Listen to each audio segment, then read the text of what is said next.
बस सीधी सी बात अपनी। जब मेरा इमाम लिखता है कि हुसैन 3 दिन के भूखे प्यासे करबला में शहीद किए गए, तो गोया इमाम ने कहा कि वो भूखे भी थे और प्यासे भी थे। तो कितनी तारीख को पानी बंद हुआ, जरा जल्दी बोले, सलामत रहें। कितनी तारीख को? 7, 8, 9, 10, 9 तक कितने दिन बने? 3, 7, 8, 9 और फिर चौथा दिन 10। सही बोल रहा हूं ना? हिसाब ठीक है मेरा? चौथा दिन ये 10 आया, 7 को पानी बंद हुआ है, 7 को पानी बंद हुआ, 10 की सुबह है, खेमों में पानी का एक कतरा नहीं है। अल्लाह करे ये मेरी बात आपके जहनों में उतर जाए। एक बच्ची यजीद के लश्कर से निकल के आई, छोटी सी, हुसैन के खेमे में। सैयदा ज़ैनब ने बच्ची को देखा, बुलाया, बेटी इधर आओ। बच्ची करीब आई, कहा क्या बात है? कहा कौन हो तुम हमारे काफिले में तो नहीं हो ना? तो बच्ची ने कहा वो जो सामने वाला खेमा है ना, वो हमारा है। कहा तुम्हारे बाप कौन है? कहा मेरे बाप को हुर कहा जाता है। हुर वो हैं जिन्होंने हुसैन पे पानी बंद किया है, हुर वो हैं जिन्होंने हुसैन का रास्ता रोका है।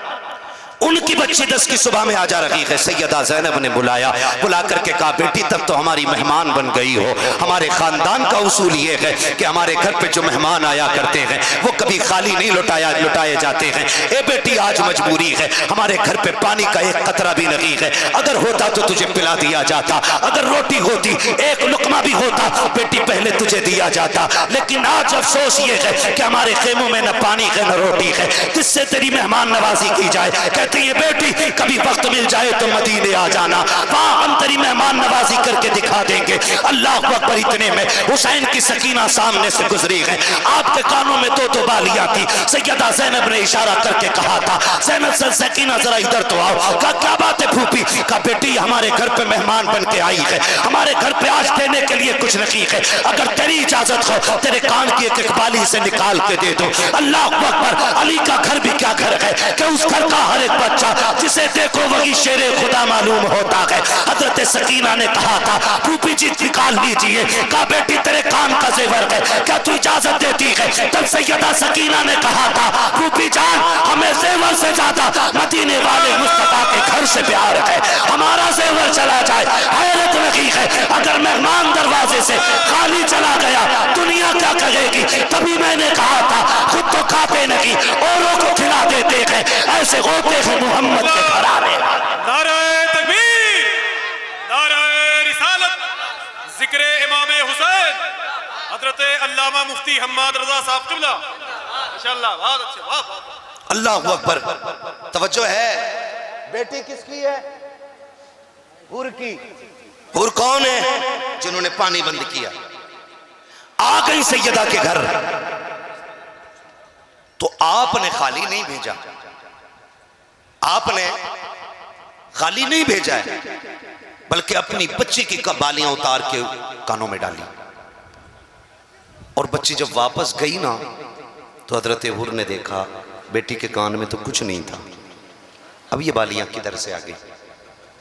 बच्ची से पूछा बेटी ये कहां से लाई हो? बच्ची कहने लगी बाबा मैं सामने वाले खेमे में गई थी। तो कहा फिर? कहा उन्होंने ये बालियां दी कह के हमारे घर से कोई खाली नहीं जाता है। तो वो कहते हैं शायद तुमने बताया नहीं होगा कि तुम बेटी किसकी हो। का पहला सवाल ही ये किया गया था कि बेटी किसकी हो, मैंने बता दिया था मैं हुर की बेटी हूं। जब इतनी बात सुनी का बेटी जानते हुए तेरे साथ ये किया? बच्ची कहती है अब्बा जी अभी तूने जाना ही क्या है। का उसमें जिस खातून से मैं जाके मिली जिसे ज़ैनब कहते, जब उसने सीने से लगाया कहते बा आज तक मुझे माँ के कलेजे से लग के वो ठंडक नहीं मिली है जो अली की बेटी के कलेजे से लग के सुकून मिल गया।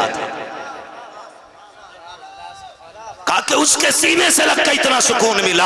हजरत हुर घुटनों पे आ जाते हैं। बच्ची ने कहा था, अब्बा जी एक बात बताऊं? कहा क्या? कहा अब्बा मैंने उस खेमे के चक्कर लगाए हैं, मैंने उस खेमे में सकीना को देखा है अब्बा, उसके होठ सूख गए थे, पानी उनके खेमे में नहीं है, रोटी उनके खेमे में नहीं है। बाबा क्या बात है, हम तो नहर के मालिक बन के बैठे हैं, बड़ी बड़ी दौलत है हमारे पास है, क्या उस घर के बच्चों को हम पानी नहीं दे सकते? उस घर के बच्चे प्यासे हैं। हजरत हुर की आंख में आंसू आए। कहा बेटी तूने क्या देखा है? कहा अब्बा जी मैं पालने के पास से गुजरी, जयमा कास कर लेटा हुआ है, उसके बाजू में सकीना बैठी थी, वो झूला झुला के कहती थी, हुसैन सब कहती थी असगर सब्र कर, थोड़ी देर में पानी आ जाएगा, कुछ देर में पानी मिल जाएगा। कहा अब्बा जी मैंने देखा है कि वो जो जयमा का बच्चा था आज उसकी गर्दन एक तरफ हो गई है, आज प्यास की वजह से उसकी गर्दन लटक गई है, वो मुड़ के बहन को भी नहीं देख रहा है। अब्बा बात क्या है, हम उन्हें पानी क्यों नहीं दे सकते हैं? हजरत हुर की चीख निकल जाती है, कहते बेटी एक बात तो बता दे,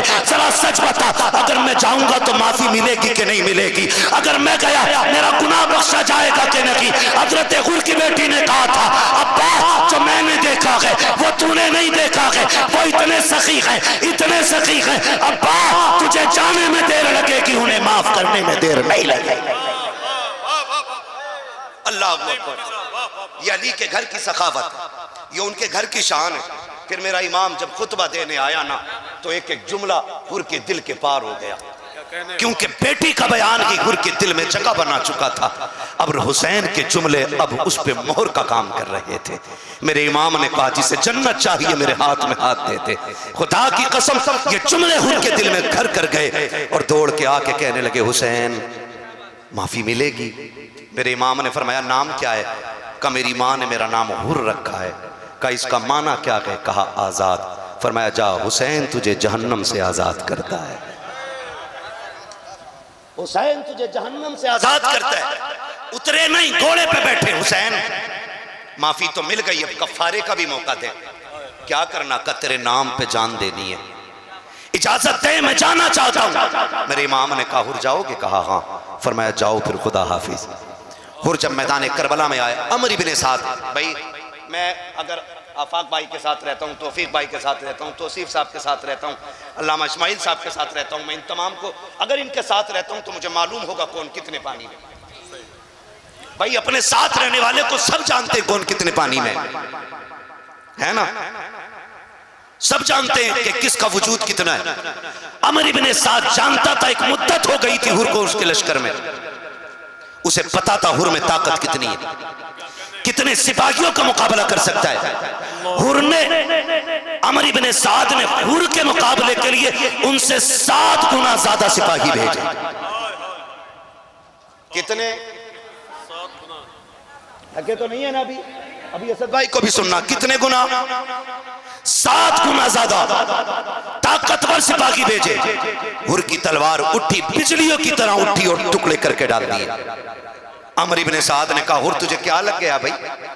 कल तक तो ये ताकत नहीं थी और अब ये जुर्रत के अपने से 7 गुना ज्यादा ताकतवर लोग टुकड़े करके डाल दिए। मुस्कुरा के कहा कल तक यजीद के टुकड़ों पे पलता था, अब हुसैन की ठोकरों से उठ के आ रहा।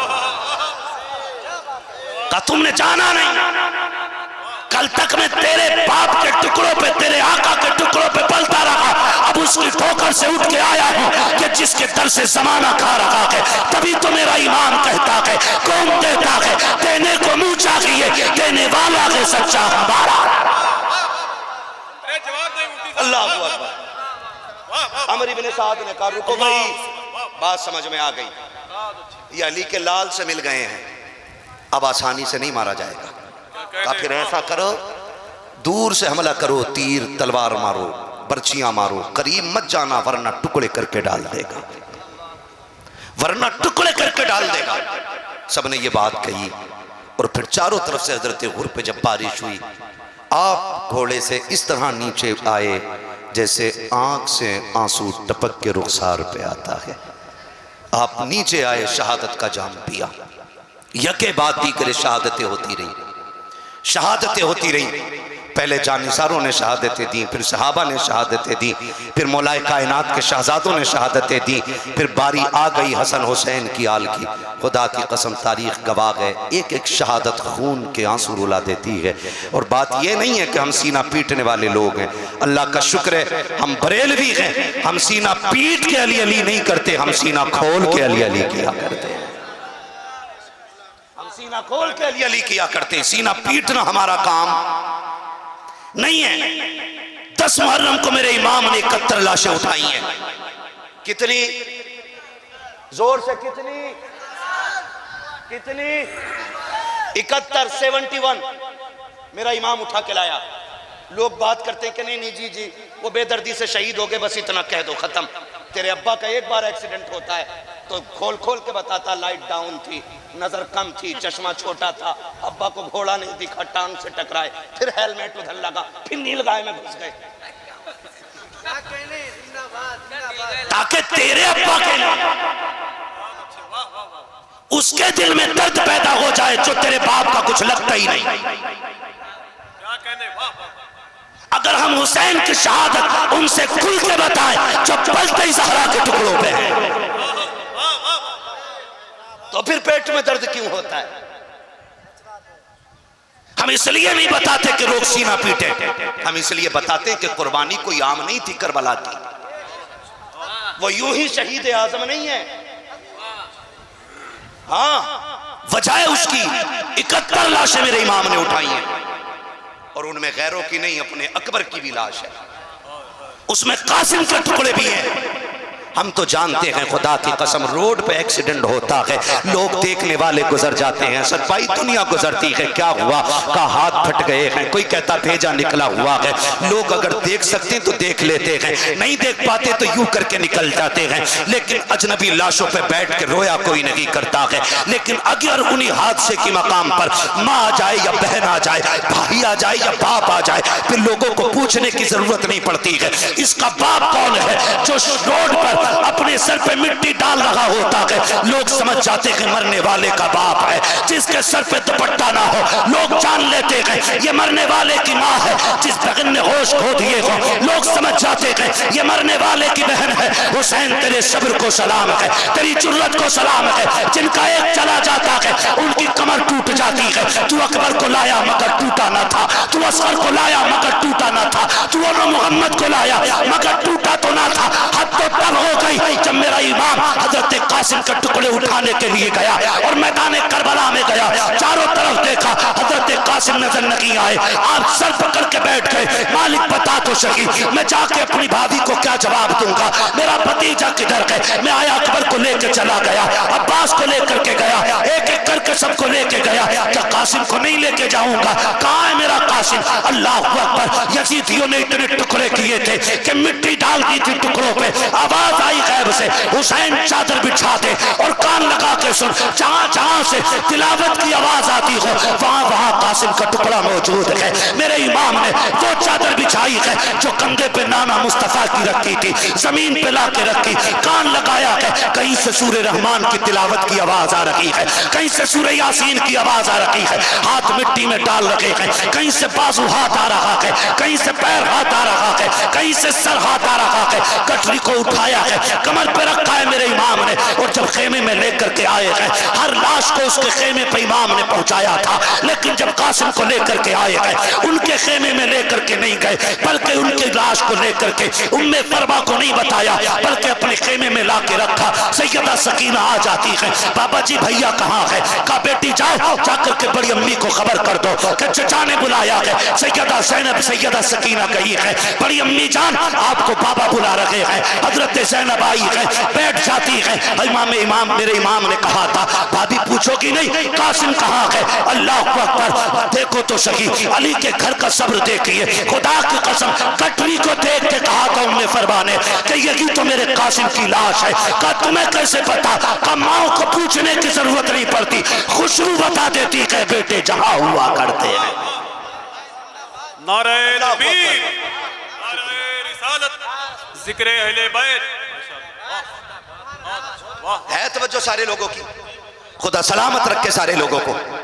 जब गठरी खुली सबसे ऊपर सर रखा था, हजरत उम्मे फरवा ने ना बाल नहीं नोचे थे, गरेबान चाक नहीं किया था, बल्कि वो सर जो गठरी में सबसे ऊपर रखा हुआ था उसको चूमा और फिर सजदे में गिर के कहती, मालिक तेरा शुक्र है तूने उम्मे फरवा की कुर्बानी कबूल फरमा ली है। ये जुर्रत, ये शुजाअत उनके घर की है। 71 लाशें मेरे इमाम ने उठाई हैं। आज तो मुझे हैरत होती है यार, 10 मुहर्रम के नाम पे क्या क्या ना हुआ, कौन कौन से तमाशे और कौन कौन से मेले नहीं हुए, जिनको पर्दे का वकार देने के लिए नबी की बेटी ने मुख्तसर सी जिंदगी में मुकम्मल किताब दे दी। आज उन्हीं की बेटों की कुर्बानी के दिन में हमारी बेटियां बेपर्दा हो गई। मैं पूछना चाहता हूं एक एक नौजवान से, मुझे इससे मतलब नहीं है कि आप ताजिया किस तरह बना रहे, मगर मैं इतना कहूंगा, आज हमारे ताजिए रोज़े हुसैन का नक्शा कम और मंदिर ज्यादा होते हैं। हाँ, उनमें टोटल मंदिर का नक्शा होता है, वरना जिस तरह जो नक्शा बनना था किसने बनाया बताओ, कितने लोग बना रहे। और फिर हद हो गई यार, हद हो गई। जो साल भर बेटी घर से नहीं निकली वो ताजिए में धागे बांधने निकल गई, और हम इसे दीन कह रहे हैं।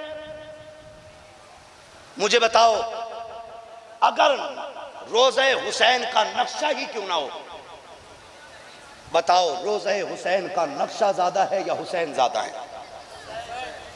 बोलो बोलो तो सही, नक्शा ज्यादा है कि हुसैन? और जोर से, इतनी जोर से बोलो कि गाफिलों के कानों के पर्दे फट जाएं और उन्हें पता चल जाए कि दीन क्या है। बताओ, रोज़े का नक्शा ज्यादा है कि हुसैन ज्यादा है? उलमा गवाह है ना, मेरी कौम साफ कह रही है कि नक्शे से ज्यादा वकार मेरे हुसैन का है। क्लियर है ना? कोई शक? बड़े बड़े उलमा बैठे हुए हैं, ये सब मेरे सर के ताज हैं। पूरी जिम्मेदारी के साथ कह रहा हूं, 1 लाख नक्शे उनके रोजे के बना लो, मैं एक बाल हुसैन के सर का लेके आ जाऊंगा। 1 लाख नक्शे मिलकर के भी हुसैन के एक बाल की बराबरी नहीं कर सकते। फिर वो ताज़िए जिन्होंने इस्लाम का नक्शा ही बदल डाला। मैं उन बेवकूफ कायदीन की बात नहीं कर रहा हूं जो पढ़ते कुछ हो रहे हैं और समझते कुछ हो रहे हैं और फिर गुमराही के लिए भी फतावे रज़विया का हवाला देते हैं।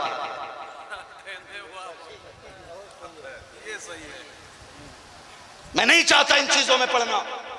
हमारी कौम के पहले से बहुत टुकड़े हो चुके हैं, हम मजीद इन्हें टुकड़ों में ना बांटिए।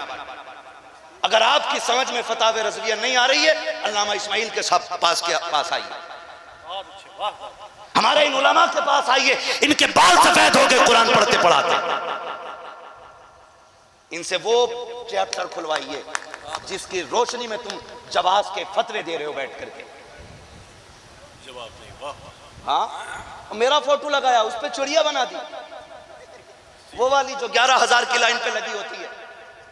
मैंने कहा सुन, ये चिड़िया हर उस जगह समझ लिया कर जहां मैं हुआ करूं, क्योंकि शुक्र है हमने ताजुश्शरिया की जूतियां उठाई हैं। तुम्हारे जैसे कुत्तों को चुटकियों में हम मिट्टी में मिलाना जानते हैं, लेकिन हमारे सामने उम्मत के और मसाइल बहुत हैं। हम उन्हीं मसाइल पे बात करना चाहते हैं। आपसे कहूंगा नौजवानों, किसी ऐसी गवार के धोखे में मत आना जो फतावे रज़विया का हवाला दे करके हमारी कौम के ईमान का सौदा करने लग जाए। और मेरा उसूल है यार, मैं आईना को दिखाऊंगा दाग चेहरे के, जिसे खराब लगे सामने से हट जाए। हमें चापलूसी करनी नहीं आती है। हुसैन की महफिल है, उन्होंने जान दी है तो फिर जान की परवाह हम भी नहीं करेंगे। बस इतनी तो करोगे, धमकियां दोगे, गुंडे भेजोगे मारने के लिए, इससे ज्यादा तुम्हारी औकात कुछ भी नहीं है। और जिन गुंडों पे तुम कूदते हो ना, ऐसे गुंडे हमारी गलियों में प्लास्टिक बीनते हैं। औकात क्या है तुम्हारी और तुम्हारे गुंडों की? हम मौलाए कायनात के मानने वाले लोग हैं। और हैदर कर्रार से किसी ने कहा था, हुजूर एक सिपाहियों का दस्ता साथ रख लें। कहा क्योंकि दुश्मन बहुत है, हिफाजत रहेगी। तब मेरे मौला ने क्या कहा था? फरमाया था अगर मौत आ जाएगी तो 7 ताले भी अली की जान नहीं बचा पाएंगे। और जब तक मौत का वक्त नहीं आया है, पूरी दुनिया जितना चाहे जोर लगा ले, मौत से पहले अली को कोई नुकसान नहीं पहुंचा सकता। आपसे भी कहना चाहता हूं, सच्चे पक्के बरेलवी बनिए, खाली चादर के लुटेरे बरेलवी ना बनिए। एक तो भाई इस चीज पे तकरीर कर गया कि औरतें क्यों नहीं आनी चाहिए मदार पे। धंधा कर बैठे लोग। नाम नहीं लूंगा मैं, नाम लूंगा तो जबान भी खराब होगी, महफिल भी खराब होगी। बचे इन सारे लोगों से, ये खुराफाते हुए। और बस क्या कहिएगा, बस समझने की आप कोशिश करें। मुझे बस ये बता दे, याद रही वो बात, रोज़े हुसैन का नक्शा बड़ा है या हुसैन बड़े हैं? जिनका अकीदा वही बोले, कौन बड़े हैं? हुसैन बड़े हैं। मान लिया इतना। अब अगली बात कहूं, अल्लाह करे ये बात दिल में उतर जाए, ठीक है ना? कभी दास्तान करबला फिर सुन लीजिएगा, जब लोग मिंबर पे पढ़ने और बोलने वाले कम हो तब, है ना? आज लंबी कतार है और वक्त भी मेरा मुकम्मल हो चला है।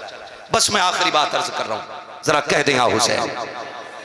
नहीं, आवाज नहीं निकली, जरा बोलें या हुसैन। बड़ी मेहनत से जलसे होते हैं और कोशिश ये रहती है इनमें कुछ लेके हम जाएं। अगर कुछ नहीं लेके गए ना तो फिर तब्दीली नहीं आएगी कौम में। आपको नेकियां मिल जाएंगी, आपको अल्लाह जन्नती बना देगा। ये फसाइल अपनी जगह है, लेकिन तब्दीली नहीं आ सकती है। तब्दीली तभी आएगी जब अमल करने के लिए बात सुनी जाए, ठीक है ना?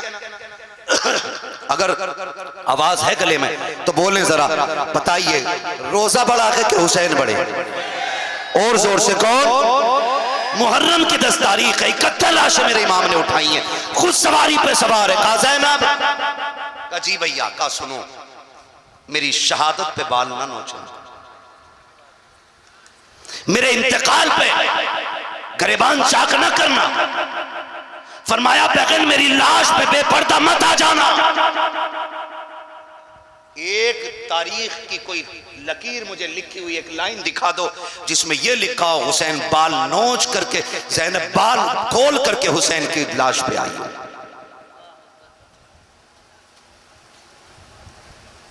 एक मोतबर किताब में लिखा हुआ दिखा दो।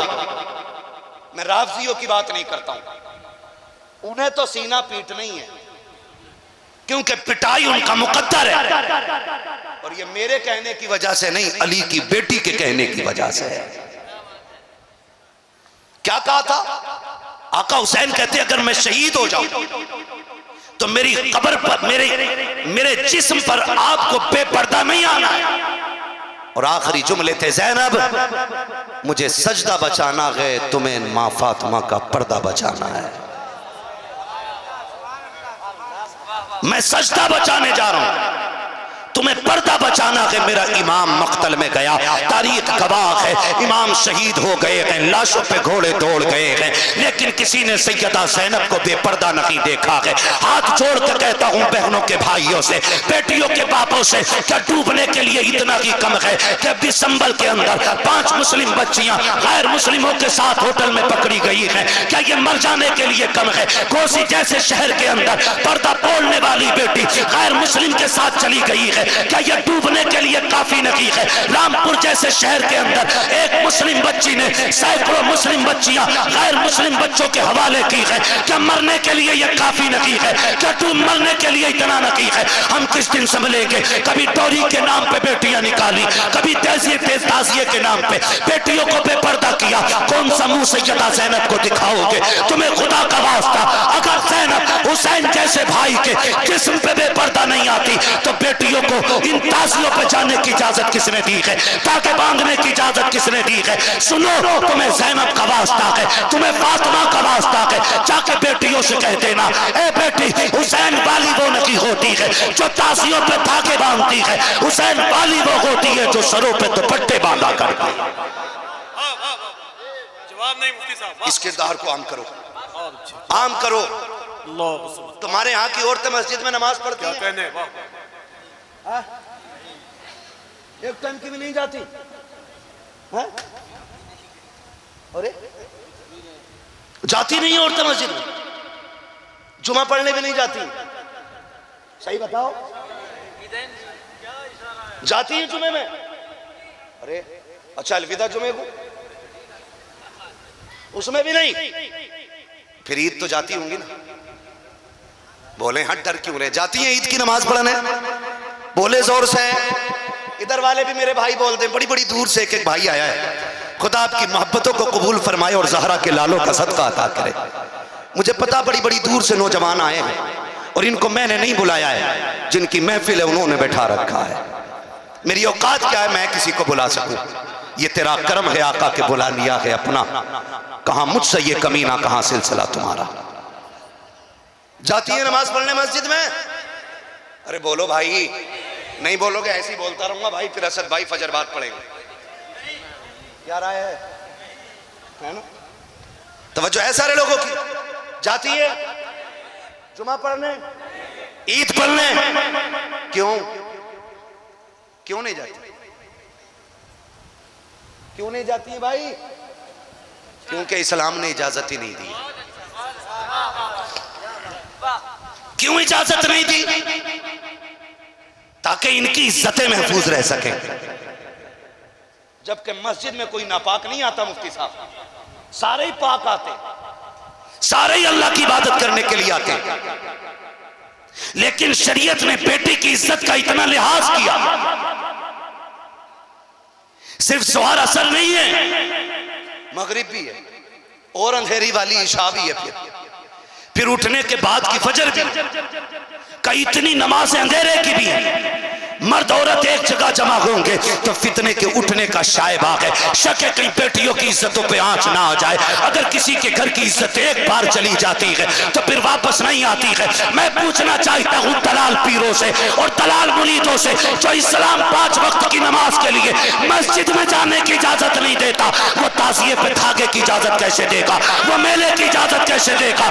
वो जाकर के नजर मानने की इजाजत कैसे देगा? जाओ हर बेटी से कह दो, अगर तुझे हुसैनी बनना है तो ताज़िए पे चढ़ावा ना चढ़ा, बल्कि मुसल्ला बिछा, 100 रकात नफल पढ़, फातिमा की रूह को बख्श दे, करबला वाला भी राजी होगा, मदीने वाला भी राजी।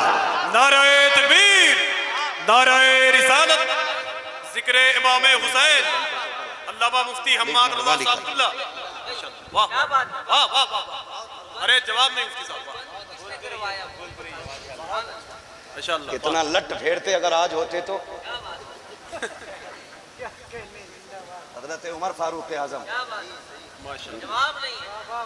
ऐसा बंद कराया कि आज तक कोई जा नहीं सकती मस्जिद में।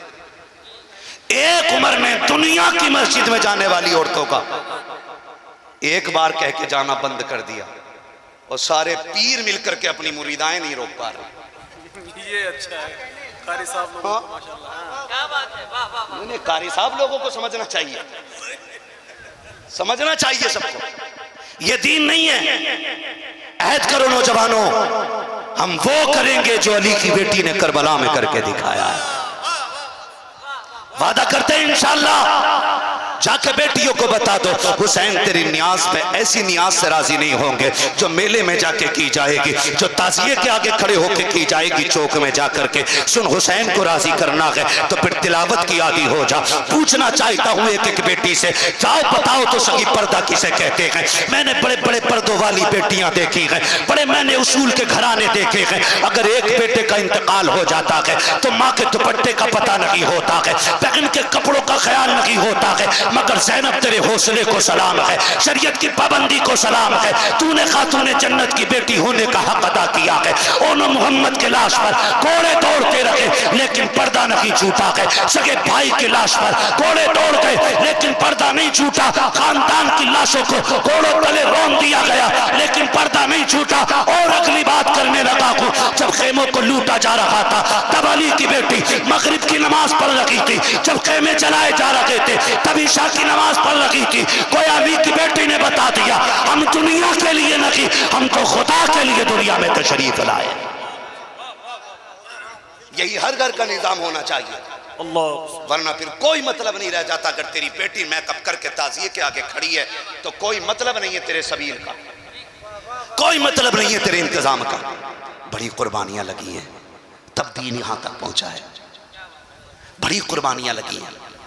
पर्दा देखो, खुदा की कसम अगर मैं पर्दे की बात करूं ना, एक रिवायत मैंने पढ़ी है, लेकिन मैं इसको इसलिए कम बयान करता हूं कि पता नहीं ये मोतबर है कि गैर मोतबर है। इनसे पूछ लीजिए। क्योंकि अमर इब्ने साद से यजीद ने कहा था, इब्ने साद ने कहा था अमर इब्ने साद से कि यार चलो सर तो काट लिए, फतह भी कर ली और जीत भी गए हम, लेकिन एक बात बताओगे? कहा क्या? कहा तुमने इतने छोटे छोटे सर काटे, क्या तुम में से किसी को भी पूरी जंग में एक बार भी रोना नहीं आया? ये इब्ने ज़ियाद ने अमर इब्ने साद से कहा। तवज्जो है सारे लोगों को? इब्ने ज़ियाद ने कहा कि तुम जो सर काट लाए हो, अच्छी बात है, जंग हो गई, हम जीत गए। उस कुत्ते के लफ्ज ये थे कि अल्लाह ने अमीरुल मोमिनीन को फतह अता फरमाई और बागियों को अल्लाह ने शिकस्त फाश दी, मगर ये तो बताओ क्या तुम्हें पूरी जंग में किसी पे तरस नहीं आया? यामर इब्ने साद जैसा कुत्ता कह रहा है, इब्ने ज़ियाद जैसा। अब अमर इब्ने साद का जवाब सुनो। उसने कहा एक बार तो मुझे भी रोना आ गया था। कहा कब? तवज्जो है भाई, मैं इन लोगों के हुक्म पे आके चल रहा हूं, वरना मेरा वक्त मुकम्मल हो गया। ठीक है ना? क्या कहा कि एक बार तो मुझे भी रोना आया। कहा कब? कहा जब हुसैन घोड़े से नीचे आए और आपका घोड़ा वापस खेमे में पलटा, जीन खाली थी। हुसैन जब नीचे आए किसी में जुर्रत नहीं थी, कोई अली के बेटे के पास चला जाता। उसने कहा मैंने 42 फौजियों को भेजा था, सर काट के लाओ। कहा जब अली के बेटे ने यूं सर घुमाया तो सारे तलवार छोड़ के आ गए थे। कहता उसी बीच में जब घोड़ा पलटा और घोड़े की जीन हुसैन की सकीना ने खाली देखी, कहा उसने खेमे से निकल के मक्तल की तरफ देखा, हुसैन कायदे में बैठे थे करबला के मैदान में। कहा तब हुसैन की सकीना दौड़ के आई। कहता पैदा करने वाले की कसम, पर्दा बहुत अहम था हुसैन के घर का कि वो 7 साल की सकीना भी इस तरह आ रही थी कि मैंने उसके चेहरे की एक झलक भी नहीं देखी थी। ये वो कह रहा है अमर इब्ने साद, ये कह रहा है मैंने एक झलक उसके चेहरे की नहीं देखी। का 7 साल की बेटी का पर्दा ऐसा था। का सुन रोना कब आया? का जब बेटी आई हुसैन की गोद में बैठी और बाप के चेहरे का लहू साफ करने लगी। मेरे इमाम बेटी से प्यार कर रहे, बेटी बाप से प्यार कर रही है। का मैं सामने खड़ा था तो हुसैन ने एक दहाड़ मारी और एक मर्दाना आवाज में कहा था कुत्तो अपनी नजरें फेर लो, मैं अपनी पर्दे वाली बेटी से मुलाकात कर रहा।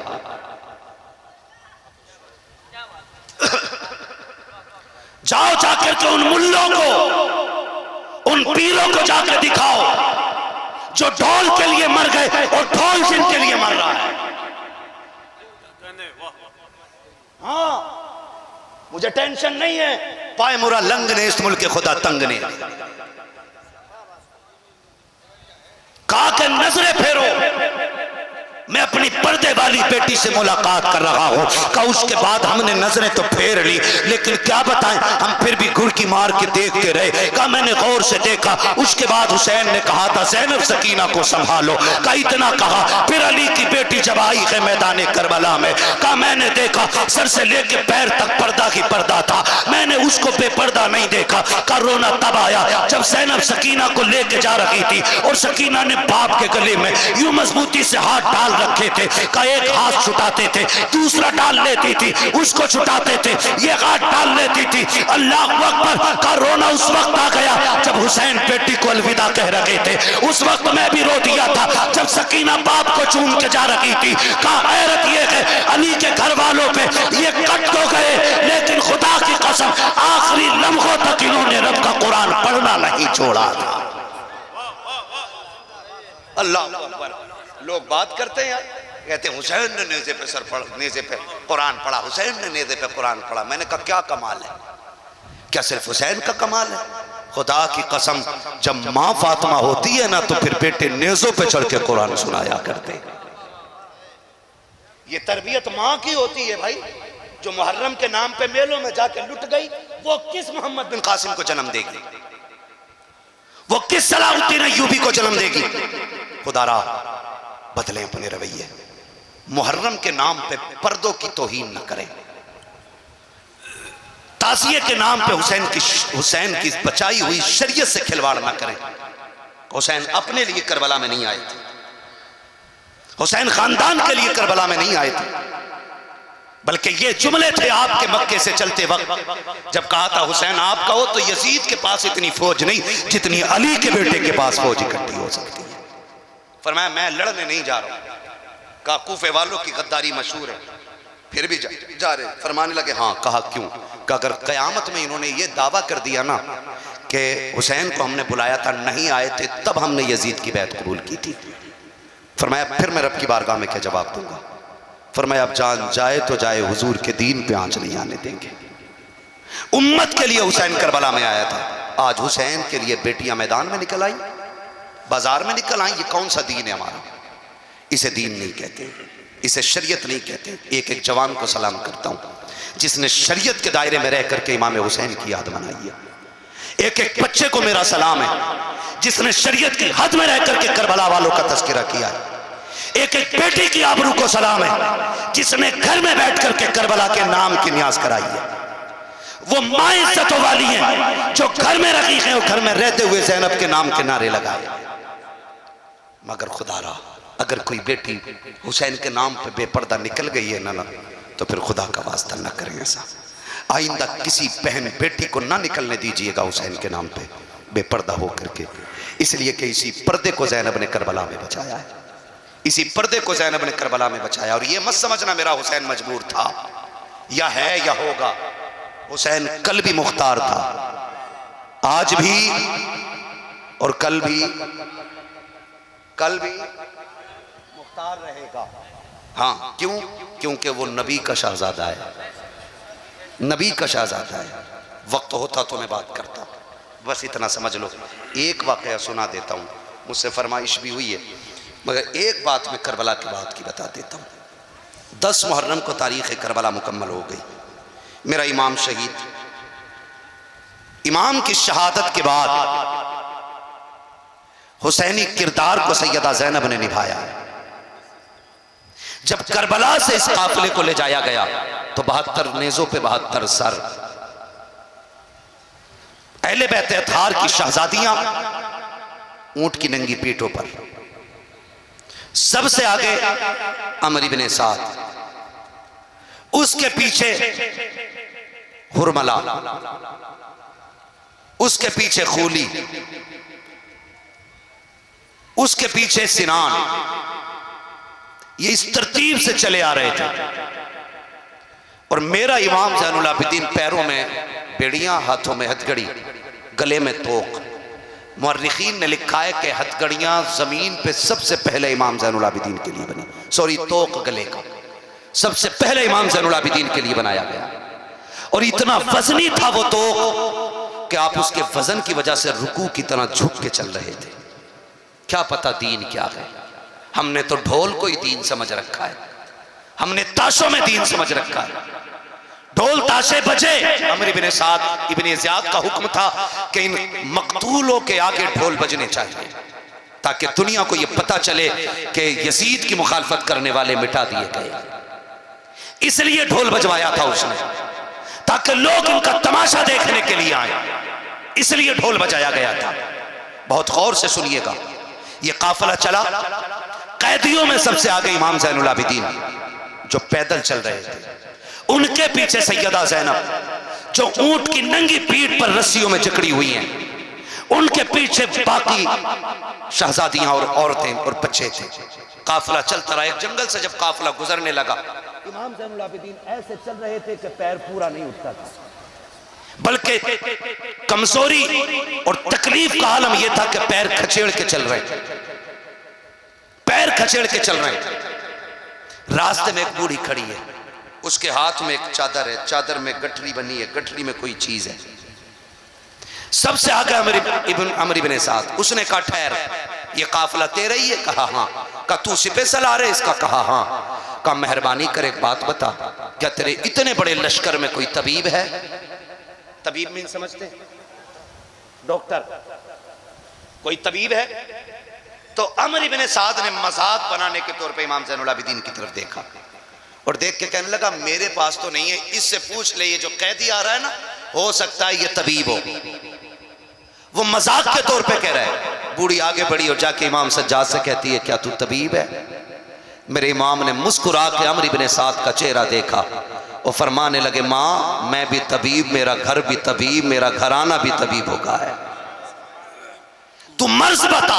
कहा मेरा बेटा बीमार है, चल के जरा देख ले। फरमाने लगे अम्मा आज हम इनके कैदी हैं, इनसे इजाजत ले ले तो हम चले। जब इतनी बात कही तो वो दौड़ करके अमर इब्न साद के पास गई कि ये तेरा कैदी है? कहा हाँ। कहा मेहरबानी कर चाबी दे दे, इसे मैं लेके जाना चाहती हूँ। उसने कहा क्या देगी? माँ ने अपनी झोली खोली, कहा सुन ये 7 बेटियों का जेवर है, 7 बेटियों का जेवर लेके आ गई हूँ। 7 बेटी है, 1 बेटा है, बेटा मौत के करीब है, बहनों ने सारा जेवर दे दिया था और कहा था अम्मी तबीब लेके आना ताकि भाई को कुछ ना हो सके। कहा ये कह के 7 बेटियों ने सारा जेवर दे दिया। कहा ले ये सारा जेवर ले ले, हमें तबीब दे दे। उसने सारा जेवर लिया क्योंकि वो देगी दौलत के कुत्ते। और जब चाबी देने लगा उसने कहा सज्जाद अगर हमारी बात मान ली होती तो इस चाबी के मोहताज नहीं होते। मेरे इमाम ने जलाल में कहा था तुम्हें क्या लगता है हम तुम्हारी चाबी के मोहताज हैं? कहा चल के दिखाओ। फरमाया चाबी रख अपने पास। आपने गुस्से में जैसी पैरों की तरफ देखा है, नजर पड़ते की बेड़ियां टूट के पानी की तरह बहना शुरू कर देती, बेड़ियां टूट जाती हैं। फरमाया संभाल अपनी चाबियां। हथकड़ी भी टूट गई और गले का तोक भी पानी की तरह बह गया। कहा मां चल तेरा बेटा देखना है, तेरा बेटा देखना है। गए। अभी घर थोड़ा सा दूर रह गया था, घर थोड़ा सा दूर रह गया था। बेटी ने दरवाजे पे खड़े होकर कहा अम्मी अब तबीब की जरूरत नहीं रही है, भाई खत्म हो गया है, अब डॉक्टर को वापस भेज दे। बूढ़ी कहने लगी तबीब तेरी मेहरबानी, तू थक के आया, चल के आया, जा वापस चला जा। बेटा ही नहीं रहा तो अब तू किसे देखेगा? इमाम सज्जाद कहते अम्मी इजाजत दे तो मैं तेरे घर तक आ जाऊं। कहा बेटे मैं देखती रह गई हूं, तुझसे पूरा कदम नहीं तो रखा जा रहा है, तेरा एक एक कदम कीमती है, क्या करेगा आकर के?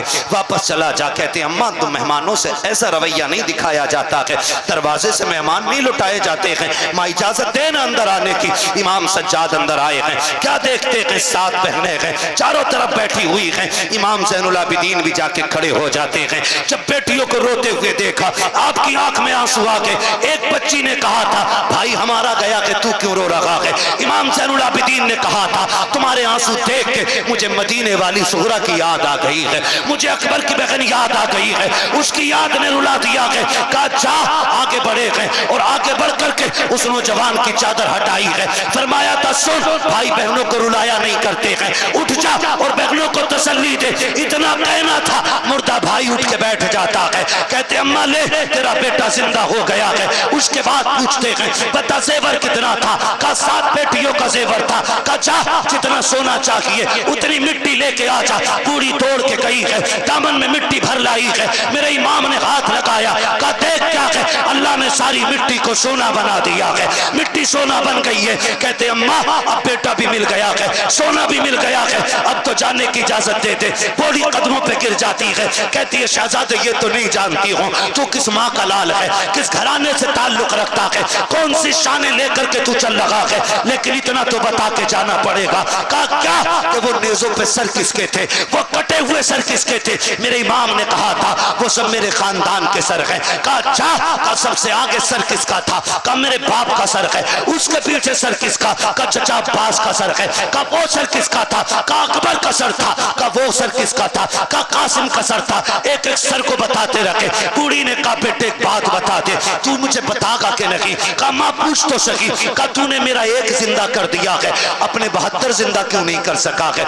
ये भी बता के चला जा, ऐसा कौन सा राज है कि मेरा एक मरा उसे जिंदा कर गया, तू अपने 72 को जिंदा ना कर सका? मेरे इमाम ज़ैनुल आबिदीन ने कहा था अम्मा जी मेरी मजबूरी है, वरना मैं 72 भी जिंदा कर लेता। कहा कौन सी मजबूरी है? कहा यहाँ नहीं पता चलेगा, मेरे साथ चल, मैं तुझे चल के दिखाता हूँ, तब समझ में आएगा। बूढ़ी आई है, उस जगह पे आए हैं जहाँ नेज़े पे मेरे इमाम का सर रखा हुआ है, और पीठ के पीछे आकर के पीछे की साइड में इमाम ज़ैनुल आबिदीन खड़े हुए हैं, और खड़े होकर कहते हैं अब्बा जी जरा रुख इधर कीजिए। यहाँ तक लिखा है, इतना कहना था सरे हुसैन बेटे की तरफ घूम जाता है। गाजी अब्बास के सर, अल्लाह अकबर, सारे सर नेज़ों पे है।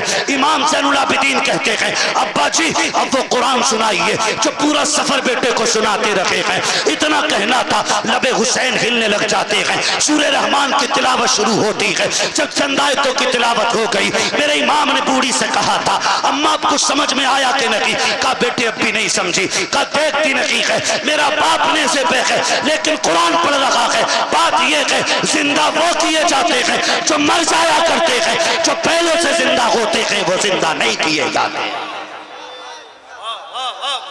पर कत्ले हुसैन असल में मरगे यजीद है, इस्लाम जिंदा होता है हर करबला के बाद। पूरे काफिले को लेकर के सैयदा ज़ैनब मदीने तक लेके आई, और मदीना शरीफ जब आ गया ना, सैयदा ज़ैनब ने रुख किया फिर करबला की तरफ, कहा सज्जाद जरा करीब आओ।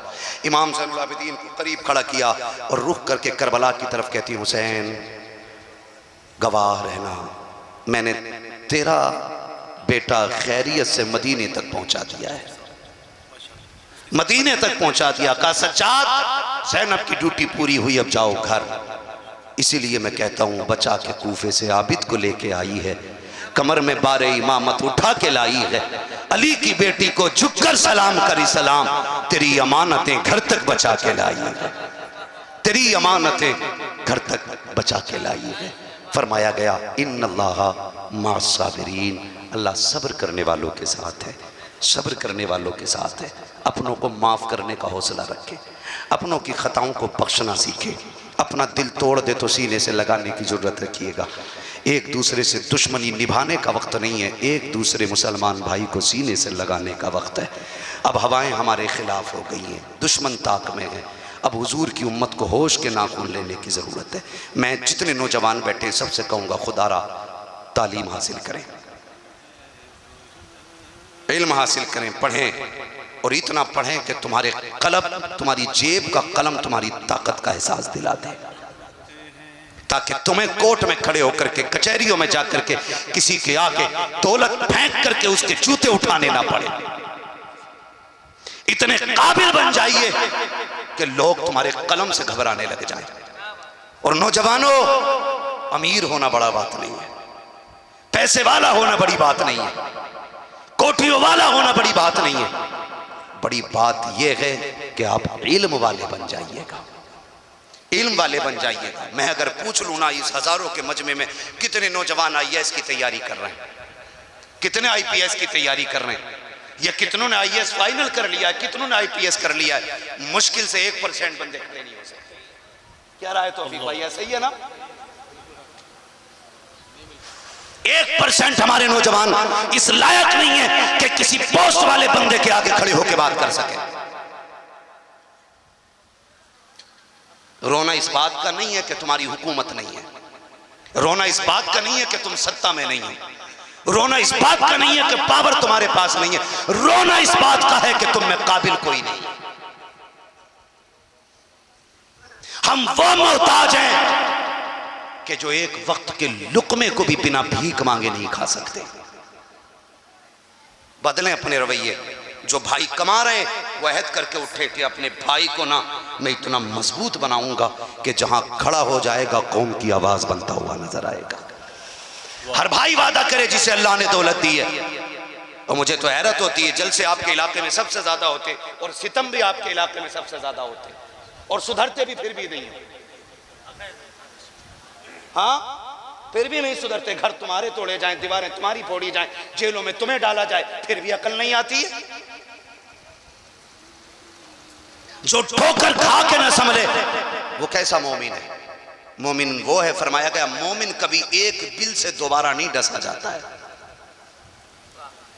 अगर ठोकर लग गई है तो तैयारी करो और इतने काबिल बनो कि भीख मांग के कुर्सी ना मिले, बल्कि तुम्हारी काबिलियत गरेबान पकड़ के हक छीनने की ताकत रखती है। बनोगे इतना काबिल इंशाअल्लाह? कैसे बनोगे? 3 बजे तक मोबाइल चला के, पबजी खेल के, हर तीसरे महीने में जलसे करके, वाह वाह वाह वाह वाह वाह वाह, बन गया आईएएस? एक जलसा सुनो, उसका असर कम से कम 10 साल रहना चाहिए। अपनी नस्लों को तैयार करो। हम गोली चलाने वाले लोग नहीं, हम बम मारने वाले लोग नहीं, हम किरदार वाले लोग हैं। हम किरदार वाले लोग हैं। खड़े हों, कमजोरों की आवाज बने। इतनी काबिलियत और इतनी पावर आप खुद तालीम हासिल करके हासिल कर लें, ताकि आप दबाए ना जाएं, बल्कि किसी दबे हुए को आप उठाने की ताकत रखने लग जाएं। करेंगे इंशाअल्लाह? वादा करते हैं इंशाअल्लाह? अच्छा, मैं एक मजार बनवा रहा हूं आपके इलाके में, चंदा दे दोगे? हैं? दोगे चंदा भाई? कितने लोग दे देंगे चंदा? जरा बता दें हाथ उठा के। बस इतने लोग मोहब्बत करते हैं हमसे। हाँ, अपने ही बनवा लूं, जब कौम नहीं मान रही तो क्या कर? समझ गए मेरी बात? पढ़िए और आगे बढ़िए। और भाई, आपका नाम क्या रहा? सोनू भाई। खुदा आपकी नस्लों को आबाद रखे, ज़हरा के लालों का सदका आपको अता करे। एक बस अर्ज मेरी आपसे, ये गांव आपका है ना? गांव आपका है ना? क्या नाम है इस गांव का? दुल्हापुर पहाड़ी। दुल्हापुर पहाड़ी। जमीन तो सारी अंबार है। चलो खैर, जैसे भी रही होगी, बाद में खोद के बराबर कर ली होगी। तो सोनू भाई है ना, आपसे मेरी इतनी गुजारिश है, आपने आज ज़हरा के लालों के जिक्र की महफिल सजाइए। खुदा करे ये हर साल आप सजाएं। और ये हर एक का मुकद्दर नहीं होता, नसीब वालों के घर ज़हरा के लाल की महफिल सजती है। लेकिन अगली बात जो मैं कहने जा रहा हूँ, आप अपने पूरे गांव पे नजर रखिए। मुझे लगता है अल्लाह ने आपको बहुत दौलत दी है, वरना इतने बड़े बड़े शुअरा इतनी आसानी से नहीं आया करते। हाँ, इतनी आसानी से नहीं आएंगे। आपको अल्लाह ने नवाजा है। एक बात मेरी छोटी से मान लीजिए, छोटी सी, आप आज ये ऐलान कर देना कि मेरे गांव में जो सबसे ज्यादा टॉप आएगा ना तालीम में, जो पूरे गांव को टॉप करेगा, कह दीजिएगा अपनी तरफ से कोई भी एक इनाम उसके लिए रखिए। और सिर्फ इनाम नहीं, इनाम में यह नहीं उसे मोबाइल देते हैं आप, जो पढ़ रहा वो बिल्कुल ना पढ़े। वो चीज दीजिए जो उसके पढ़ने में काम आए। और यह भी कोशिश कीजिए, बंदा गरीब है ना तो ऐलान करना, मैं फातिमा के लालों के सदके में पूरे साल की फीस उस बच्चे की दूंगा जो पढ़ने में अच्छा होगा, खर्चे में कमजोर होगा। क्या राय है आपकी? कर दूं मैं ये ऐलान? है? खड़े हो जरा, एक बंदा महफिल से नारा लगा दे, कोई बंदा लगाए नारा।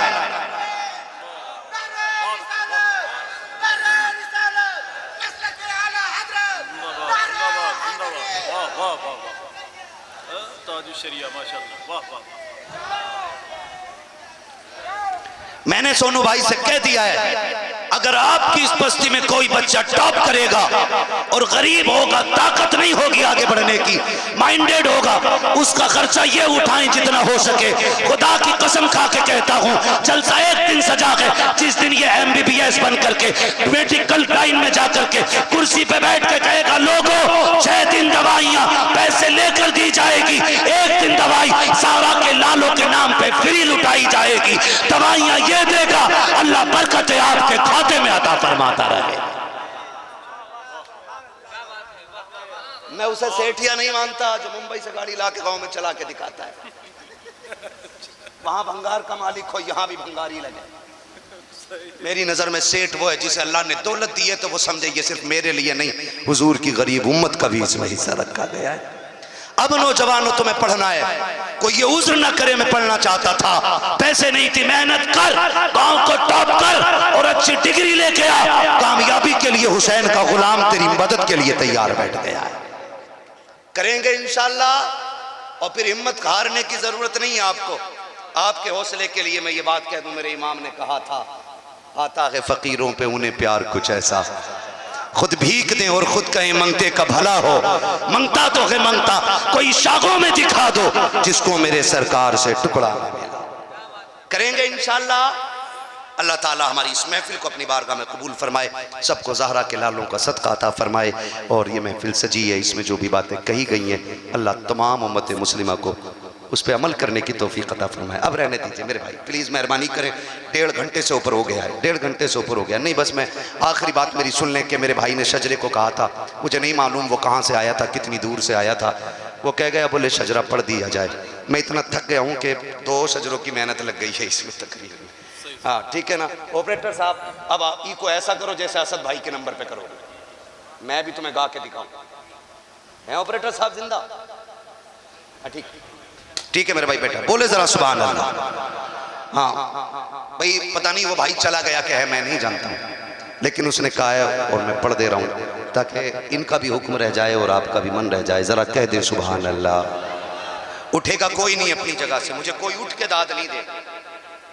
ऐसा होता है ना, शजरा खत्म होता तो लोग कहते ओ मैं नहीं जानता हूँ, उसमें रत्ती भर सवाब ज्यादा मिलेगा। आप अदब से सुन लो, हुसैन की महफिल है, यही बड़ी बात है। ठीक है ना, मोहब्बत से बोलें जरा सुभान अल्लाह। इतनी जोर से तो मैं नमाज जनाजा भी नहीं पढ़ाता हूँ जितनी जोर से आप सुभान अल्लाह कह रहे हैं। जोर से बोलो सुभान अल्लाह। क्या बात है, ये मोहल्ला बड़ा मजबूत निकला। जिधर दिल है ना, अच्छा इधर असल में हार्ट की मरीज भी ज्यादा ही हो गए, इधर दिल वाले लोग बड़े कमजोर लग रहे हैं। ठीक है ना, इधर दिल नहीं है, डरो मत, इधर हार्ट होना ही नहीं है। ठीक है ना, आपको तो जोर से बोलना था ना, आप दिल की तरफ थे, बोले जरा सुभान अल्लाह। हाँ मैं मोहल्ले में नहीं बांटूंगा, लोग कहते हैं ना कि कहते हैं ये असद भाई का मोहल्ला, ये मेरा मोहल्ला, हम कहते हैं ये सारा ही हुसैनी मोहल्ला है। ठीक है ना, मेरा हाथ का इशारा हो तो समझ जाना।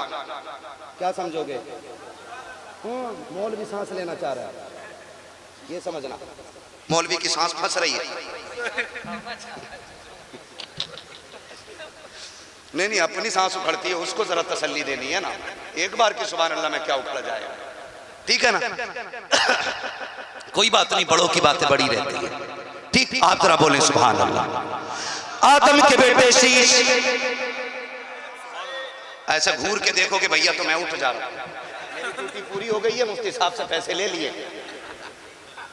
टेंशन कोई नहीं है। ठीक है ना, बोले जरा सुभान अल्लाह, और जोर से बोले सुभान अल्लाह। आदम के बेटे शीश, शीश के बेटे यानस, यानस के बेटे कैनान, कैनान के बेटे मैलाइल, मैलाइल के बेटे ब्यारत, ब्यारत के बेटे इदरीस, इदरीस के बेटे मुतवश्शिक, मुतवश्शिक के बेटे लबक नेक नाम, लबक नेक नाम के बेटे नूह, नूह के बेटे शाम, शाम के बेटे जुल्हाद, जुल्हाद के बेटे शालिक, शालिक के बेटे आबिर, आबिर के बेटे दाता, दाता के बेटे रावा, रावा के बेटे सारू, सारू के बेटे नाखुर, नाखुर के बेटे तारिक, तारिक के बेटे इब्राहिम। बिना माइक के भी इतने तेज आवाज निकाल दूंगा बेटे, तुमने साउंड इतना नहीं बजाया जितना हमने तकरीरें की। हाँ, दबाओ मत आवाज को, बोलने जरा सुभान अल्लाह। इब्राहिम खलीलुल्लाह के बेटे इस्माइल ज़बीहुल्लाह, इस्माइल ज़बीहुल्लाह के बेटे केदार, केदार के बेटे अवाम, अवाम के बेटे हमल, हमल के बेटे साबित, साबित के बेटे सलमान, सलमान के बेटे रईसा, रईसा के बेटे इलियासा, इलियासा के बेटे औद के बेटे हव्वा, हव्वा के बेटे अदनान, अदनान के बेटे मोहित, मोहित के बेटे नदार, नदार के बेटे मुदिर, मुदिर के बेटे इलियास, इलियास के बेटे मुदरिका, मुदरिका के बेटे खदीमा, खदीमा के बेटे किनाना, किनाना के बेटे नदर, नदर के बेटे मालिक, मालिक के बेटे फार, फार के बेटे खालिद, खालिद के बेटे लुई, लुई के बेटे काब, काब के बेटे मुल्ला, मुल्ला के बेटे किलाब, किलाब के बेटे कुसै, कुसै के बेटे अब्दे मनाफ, अब्दे मनाफ के बेटे हाशिम है, हाशिम के बेटे अब्दुल मुत्तलिब है, अब्दुल मुत्तलिब के बेटे अब्दुल्लाह है, अब्दुल्लाह के बेटे मुहम्मदुर रसूलुल्लाह। नाराए तकबीर, नाराए रिसालत, अज़मते रसूल आज़म, ज़िक्रे इमाम हुसैन, उलमाए अहले सुन्नत।